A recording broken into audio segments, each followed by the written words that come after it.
లేదు first CM sir మాకు ఇట్లా గాంధీ సరోవర్ ప్రాజెక్ట్ కోసం మా అపార్ట్మెంట్ అడిగారు. దానికి మేము ఇట్లానే ప్రొటెస్ట్ చేస్తే ఇప్పుడేమో మూసీ డెవలప్మెంట్ కోసం కావాలి, హైడ్రా 0% డేంజర్స్ అని ఇవన్నీ చెప్పి మళ్ళీ మమ్మల్ని టెన్షన్లో పెడుతున్నారు. ఇప్పటి వరకు మాకు ఒక్క ప్రాబ్లం కూడా రాలేదు. ఇప్పుడు మీరు చెప్తున్నారు కాబట్టి ఇది మాకు చాలా పెద్ద ప్రాబ్లం.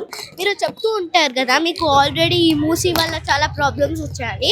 మాకైతే ఇప్పటి వరకు ఏ ప్రాబ్లం రాలేదు. మీరు వచ్చిన తర్వాత, మీ గవర్నమెంట్ వచ్చిన తర్వాత మాకు ఇది ఫస్ట్ చాలా పెద్ద ప్రాబ్లం. ఇది మా పేరెంట్స్ మీకు ఓటేసి ఆ పొజిషన్లో పెడితే నేను సీఎం అయిపోయాను, నేను ఏం చేస్తాను అది చేస్తానని చెప్పి ఇట్లా చేస్తున్నారు చూడండి. ఇట్లనే కంటిన్యూ చేయండి. ఇంకొకసారి ఆ గవర్నమెంట్ లేకుండా పోతుంది ఇండియాలో. జీరో వాల్యూ ఎందుకు ఉంటుంది? అయితే ముందు మాకు చెప్పాల్సింది కదా మేము ఇల్లు కొనుక్కునేటప్పుడు. ఇప్పుడు ఎందుకు చెప్తున్నారు ఇట్లా మమ్మల్ని భయపెట్టడానికి? ఇవేం ఉండవు, ఉత్తుత్తిగానే మమ్మల్ని భయపెట్టడానికి ఇట్లా చూస్తున్నారు.